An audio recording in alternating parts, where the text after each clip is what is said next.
Testing, testing, testing. The process, yeah, for sure. I trust the process all the time. So let's start the setup. Bora? Bora. Hi. Hey, man. What's up? I'm good, I'm good.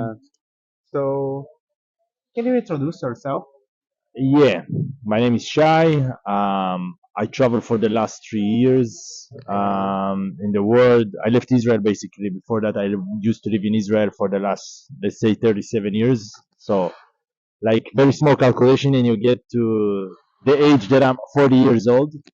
And now I arrived to Thailand like 3.5, 4 months ago. My passion is basically to travel, and I think that yeah, this is what I love to do, and I fulfill my dream. So Okay, you are a YouTuber. yeah, I'm a YouTuber. Yeah, Yeah, okay. I'm a content creator, YouTuber. Yeah. What's the most useful skill for a man when traveling alone? Ooh, wow. I think we just spoke before we opened the camera about trusting the process, and surrender, and being able to adapt really fast. When you travel alone, you also are forced to create connections. Something that I see that people that travels in groups, Mhm.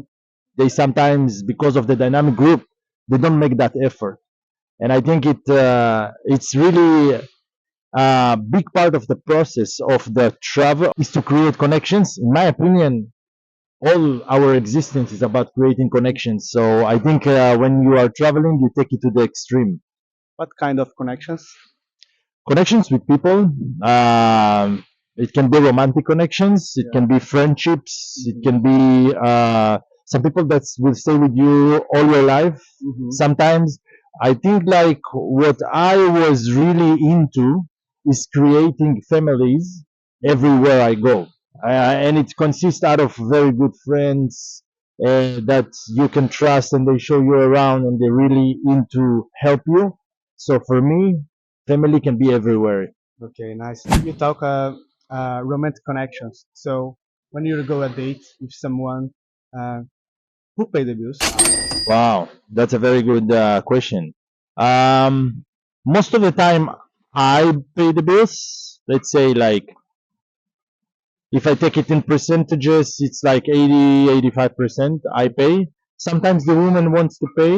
Mhm. And I think like learning about masculine and feminine energy. If she's really insisting about paying the bill, I let her pay the bill. Sometimes it's okay if it's like 15 to 20% that the women pay. It's okay. Like You feel comfortable when the woman pay? in the past, no. Today, after learning those energies, yeah, I can let my woman be in her masculine. Sometimes it's okay. Like I know that there is an common opinion about men have to pay all the time, and I agree with most of it. But I say also sometimes we need to be able to receive, and I think a lot of people know how to give, but when it comes to receiving, a lot of them no. But what you are doing basically by not receiving, you are blocking the other person from giving. Mhm. So we need to allow them also sometimes to give, you know. What's like be a man in your country? Wow. Just a second, let me sip from the coffee. Okay, Mm. for sure. Wow, it's very bitter. What is kind like to be a man in my country? Yeah. I think my country in general is very tough. Israel is very intense country. People all the time chase. They don't have the limit to how much they work. So they can work from, I don't know, 7 o'clock in the morning, sometimes until 8, 9. We are in constant survival. I feel like even though we make a lot of money, we spend so much that we barely have something left. So it's a struggle, but people are not aware that this is a struggle because they are accepting that. Nobody say stop until here. Mhm. For you, what you learned about be a man? Can you be more specific about the question, like being a man, like in terms of, I don't know, like providing to the family, being a man as the one who needs to go to the army, for example? Yeah, Okay. can be, can be. I mean, I was not a fighter in the army. I was in the army 3 years. It's an obligation. You are forced to go to the army in Israel. Also, women, by the way, they do 2 years. Men do 3 years. So to be a man, I tell you what, if we're talking about the army, I see a lot of people today that are traumatized. Traumatized in a way that they are not able to go back to who they were unless they do a lot of like like with psychologists and psychiatrists, a lot of work. They saw a lot of tough things, friends that being killed. So when you take this little kid, 18 years old, after 3 years, he's got released from the army in age of 21. You get a very sometimes difficult life before he even started the real life. So now he needs to go over the trauma. Super difficult, and a lot of them are like that. So you can say like maybe 50% of the population in Israel are, let's say, go to fight, and not just in the back office. It can be very tough. Yeah, but how you feel that they are influencing you?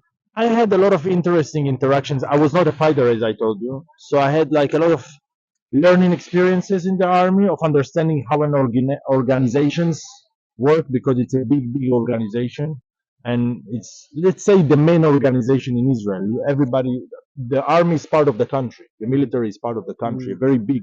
So for me, it was a lot of learning experience of how to um, listen to authority above me, telling me what to do, because I felt like it's more like a job in a way, and also accept discipline, coming every day to a place, like for 3 years. So it's like consistency in a way.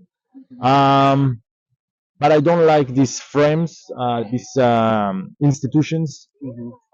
So in the end of the day, I learned a lot, but I also learned that I don't like this kind of thing, this kind of institutions. From man to man and your life experience, what advice would you give to another man, Wow. to other men? We spoke before about romantic connections, and I think like one of the most important things that I learned through my journey is how to speak to a woman and how to communicate with people in general, with women particularly. And I think like um, for a woman to feel safe and for a man to feel, especially in the beginning, before you even start something, I can say to a woman that I'm interested in a very like interesting way, that I'm attracted to her. So I will stop guessing like if the woman interested in me or not.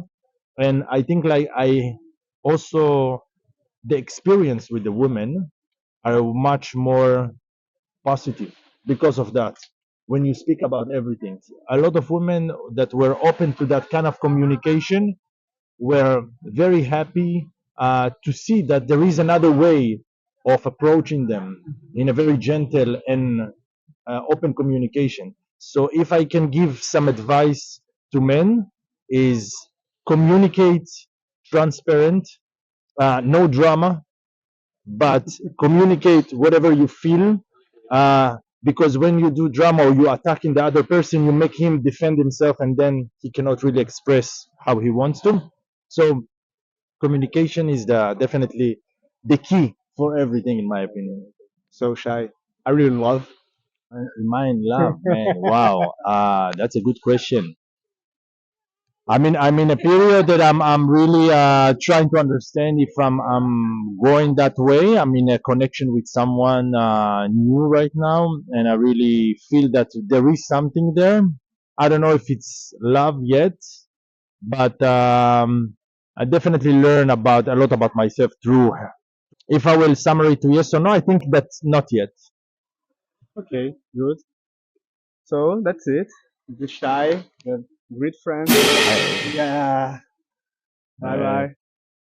Say some word in Portuguese. In Portuguese, ok. You learn something. Muito obrigado. Muito obrigado. Muito obrigado. Chama. Chama. Bora. Vamos nessa.